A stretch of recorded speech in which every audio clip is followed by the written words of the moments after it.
I was just 18 years old when this happened. On my first St. Patty's Day as an adult, the girls and I went out for drinks, dressed in green, and partied past midnight. I couldn't have asked for a better time with them, but eventually, we had to go home. Being responsible, we took the train. The streets were already dead by the time we decided to make our way to the subway station. Once underground, we boarded the last train of the night together. We were still lit as we got moving. Each of us lived within walking distance of that same line, but at different stops along the way. Some of us got off in small groups or in pairs, while others left alone, promising to text the group chat as soon as they made it home. One by one, our group dwindled. The train grew quieter, emptier. I was one of the last girls off.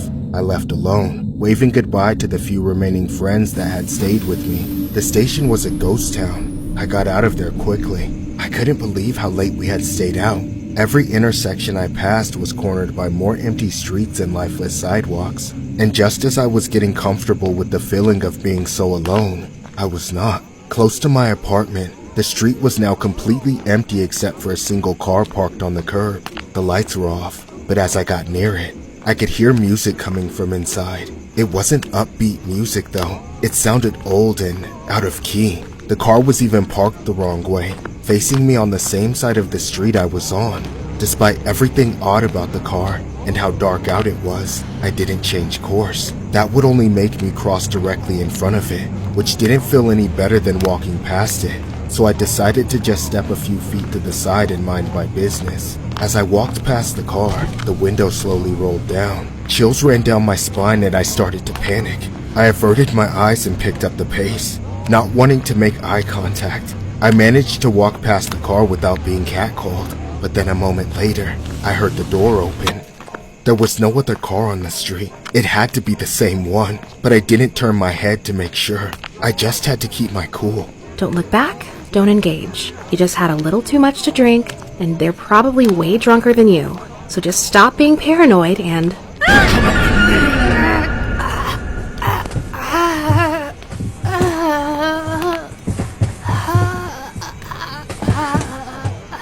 If I had looked back, I would have seen how close he got and how soon he closed the gap. I just didn't expect it. I never thought people would actually be so evil. My optimism didn't help me. The man kept me silent with a vice grip around my throat and dragged me all the way back to his car. By the time he took me there, I was so close to passing out I didn't have the strength to fight back. He had already overpowered me, and in that state, there was nothing I could do.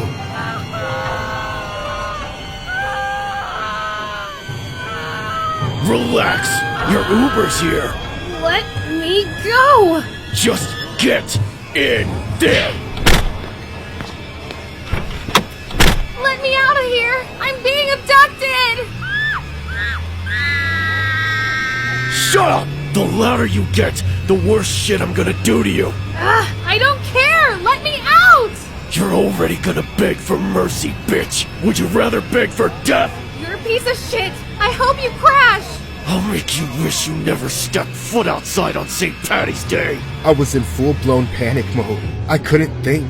I just acted on every impulse. Even though the door hadn't opened the last 20 times I tried, I kept pulling the handle as hard as I could. Suddenly, it gave way. The door opened, and I tumbled out without even trying.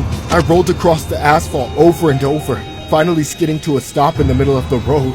My injuries and the pain that came with them should have knocked the wind out of me, made me sit there in agony. But adrenaline is a hell of a thing. I got up without skipping a beat, then started sprinting in the opposite direction. I ran and ran until I plowed into a random man walking the street.